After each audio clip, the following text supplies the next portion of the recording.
大家好，这次席包子跑到上海，陈吉宁的表现有重大的异常，我们具体看一下。这名网友说：华国锋不折腾啊。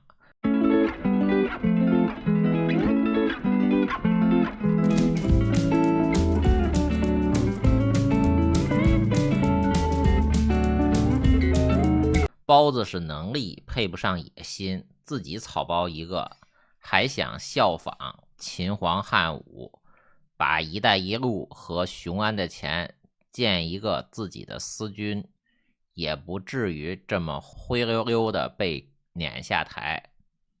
我的回复是：华国锋啊，我愿意多说几句啊，因为这个涉及到现代文明的一个核心的内容啊，宽容。美国宪法第一修正案规定，国会不得制定法律剥夺言论自由、和平集会自由、出版自由啊。美国建国初期呢，联邦党人和反联邦党人激烈争论政府的权利。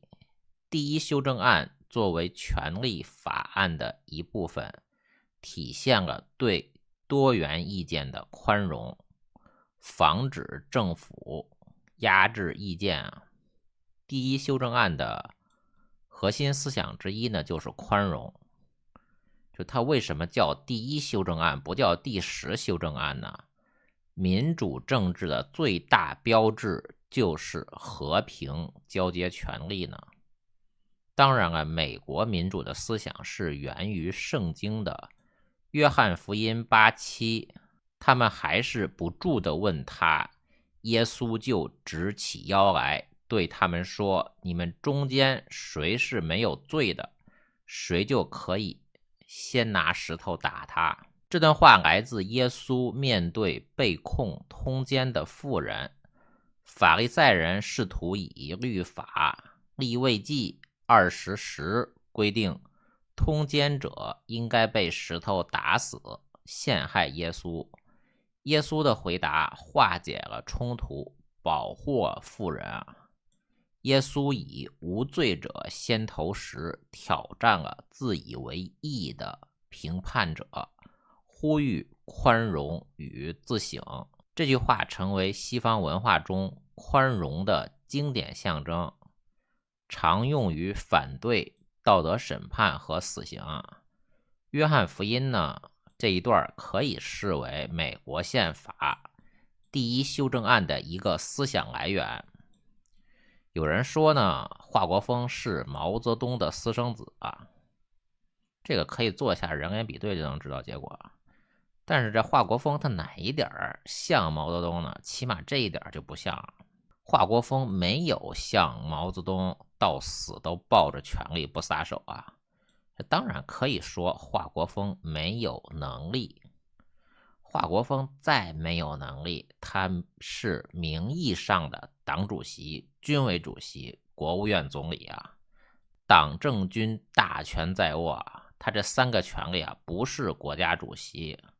华国锋并没有当过国家主席啊，当时是不设国家主席啊，中国的宪法规定不设国家主席，就是毛泽东和林彪争夺权力啊，其实就是毛泽东和林彪背后的周恩来争夺权力啊。华国锋再没有能力，如果华国锋像席包子这样死乞白咧的，他毕竟华国锋党政军大权在握，如果华国锋死抱着权力不撒手的话，想把他赶下台也没有那么容易啊。就算最后把他赶下台了，那也是血雨腥风啊。所以这一点华国锋就不像毛泽东啊。但华国锋的确是毛泽东安排的接班人啊。就毛泽东把高岗弄死了，把刘少奇弄死了，把林彪弄死了，把周恩来弄死了，他也没有把华国锋弄死啊，他没有把邓小平弄死啊。就到底是什么原因，我们可以推测，可以分析，但是这些人的死亡时间，这是客观的事实啊。当然了，华国锋当权的时候呢，虽然时间很短，但其实华国锋也很抽象啊，又是2个凡是，又是个人崇拜啊。华国锋和毛泽东一样搞个人崇拜，把自己的画像弄得跟毛泽东一样大，这不是人民日报上面一样大吗？贴的到处都是。华国锋如果一直掌权，真的可能变成金三胖那种啊！金三胖不就把他爷爷他爹3个人的画像都画在那儿挂在那儿吗？所以不管华国锋掌权的时候是多么的抽象，就掌权时间短，相对就没有那么多祸害啊。华国锋把党主席交给了自己派系的胡耀邦，把军委主席交给了邓小平，这是中共历史上第一次的和平权力交接呀。不知道中国历史上有没有其他的和平权力交接的例子啊？这都是掌权到死，都是终身制啊。太上皇他也是实际掌权嘛。中国历史上好像有过什么康熙的太上皇啊。华国锋他这一点就不像是中共的领导人啊，比较敞亮，比较爽快。邓小平他后来也没有把华国锋给弄死啊，也算对得起华国锋啊。就从这个死亡时间来说就行啊。邓小平死了，华国锋他又活了11年。生当作人杰，死亦为鬼雄。至今思项羽，不肯过江东啊。愿赌服输，这权力斗争失败呢，就痛快的下台啊，不要死乞白咧的，不要拖累别人啊。对一个政治人物来说啊，没有必要求全责备啊。华国锋当政的时候干过很多错事坏事恶心的事儿，这还整死过李九莲啊，肯定不止这一个。共产党的独裁者哪个人手上没有鲜血啊？但是华国锋和平交权下台这一点呢，就已经超越了他的时代啊，起码超越了40年后的细胞的呀。这位网友说，细胞的能力配不上野心，自己草包一个啊。对啊，这毛泽东他一样的不要脸，终身不肯交出权力，但起码毛泽东他做到。细胞的又想学毛泽东，又没有毛泽东的本事，整个一四不像，就只有抽象啊。把中国什么行业，教培啊、互联网啊、房地产啊都整倒闭了，自己拍拍屁股下台了。那网上最新的说法啊，北京堵车，江泽民解决不了，胡锦涛解决不了，给习近平解决了，北京开始不堵了。最大的原因是北京人的应酬活动少了，经济下行，中产阶级返贫，很多打工人下班后直接回家做饭，哪里还会开车下馆子在外面闲逛呢？北京近几年倒闭了多少餐厅？望京餐厅、九朝会、金融街商务宴请地标花家怡园、北京顶级意大利餐厅、北京榆社酒店的米其林1星餐厅京雅堂等等都开不下去了。上周回到北京，周三打车，蓦然发现赫赫有名的东三环大动脉晚上还不到8点，居然一点都不堵了。换作是2020年以前呢，这条路不堵到晚上10点，那不叫东三环。而且根据我的体感，不止朝阳啊，每天晚高峰，海淀中关村往昌平回龙观方向，望京呢往顺义后沙峪方向，国贸呢往通州方向，金融街呢往大兴方向，这几大走廊啊，几大通勤走廊拥堵状况都有明显的降低呀。关于宽容这个话题呢，我意外的从越南网站上看到一个最新的报道啊，这不知道越南为什么会有中文的报道啊？这个文章写的中文还挺娴熟的，看不出来是不会用中文的人写的呀。但是越南它也是一个共产主义国家，这和中国的一样的味儿特别冲啊，要不然越南怎么能那么容易就知道细胞的下台了呢？值此越南南方解放，国家统一50周年，1975年4月30日到2025年4月30日之际，越南国家主席已经签署2025年特赦令，对8000多名服刑人员予以特赦。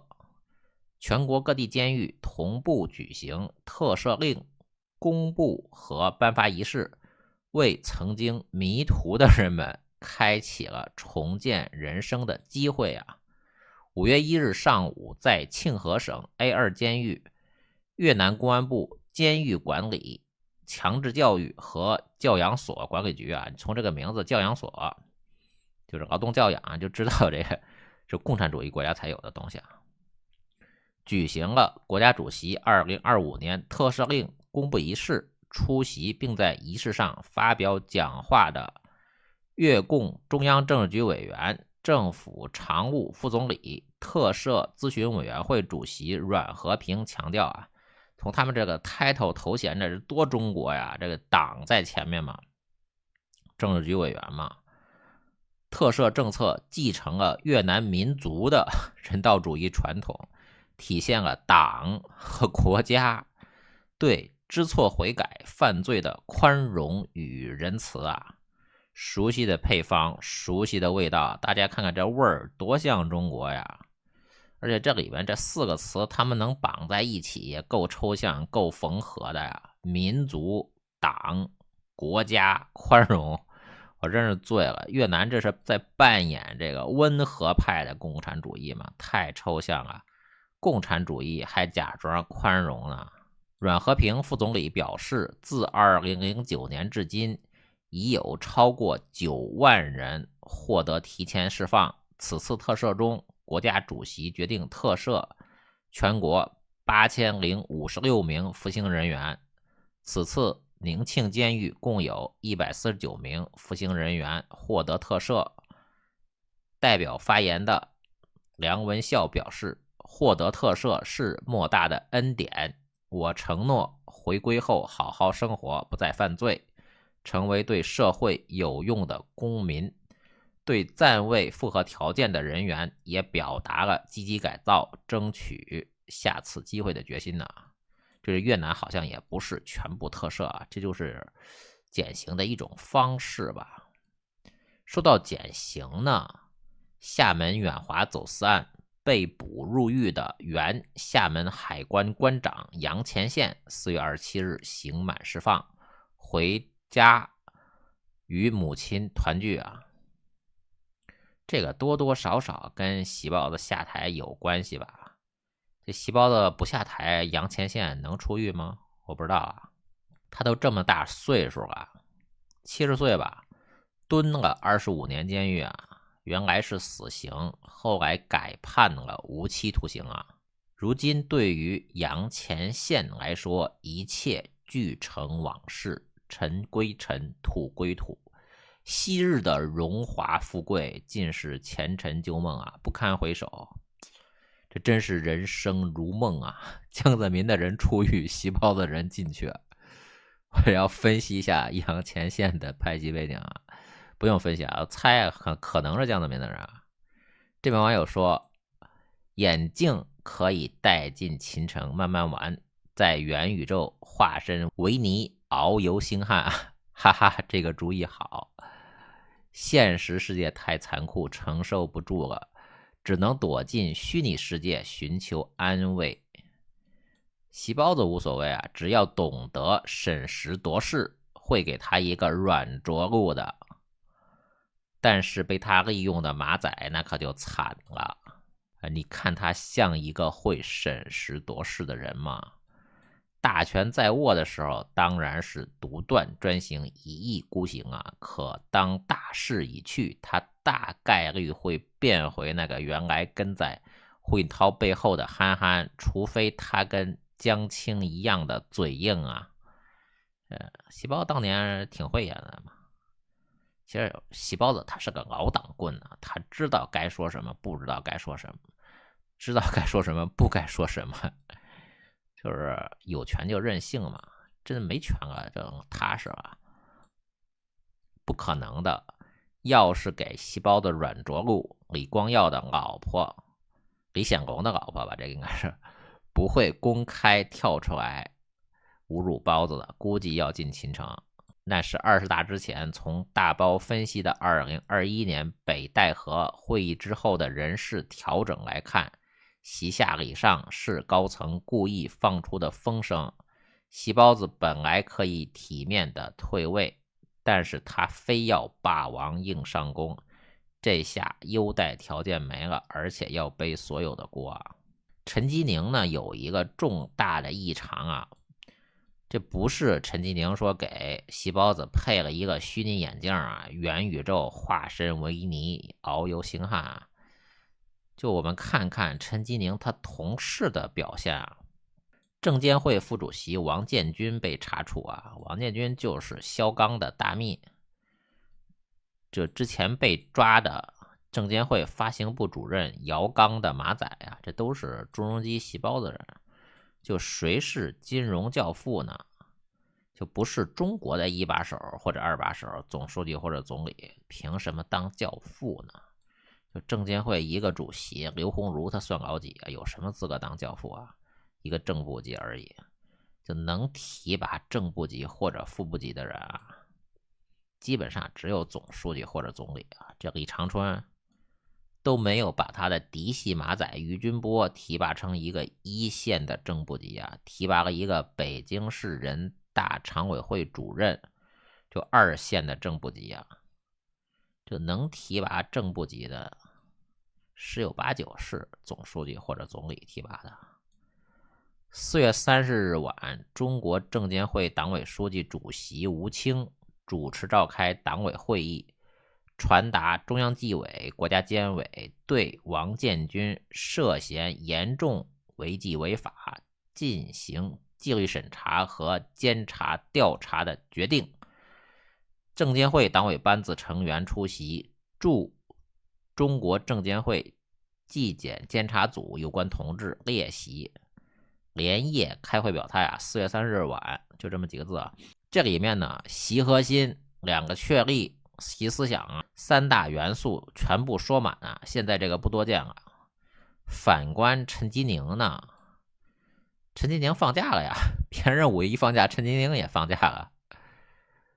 就习包子刚刚去上海啊，陈吉宁并没有着急组织传达习包子的最新指示。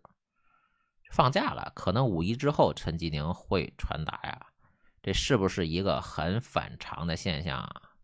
陈吉宁的同事证监会主席吴清，那是4月30日的晚上连夜传达的。上海市长公正呢有一个最新的报道，我没有找到陈吉宁最新的报道啊，要么陈吉宁被抓了，要么就是陈吉宁在故意回避习包子，怠慢习包子，这还不说明问题吗？5月1日，由商务部、中央广播电台总台、上海市人民政府联合主办的2025国际消费季暨第6届上海55购物节。为什么叫55？我不知道什么意思啊，起这么多抽象的名字。上海市委副书记、市长龚正、商务部副部长盛秋平、中央广播电视总台副台长王晓珍共同启动2025国际消费季暨第6届上海55购物节。这个出席的级别，购物节出席的级别明显特别的低呀，陈吉宁都不带出席的。这边网友说，春华秋实算是实锤了。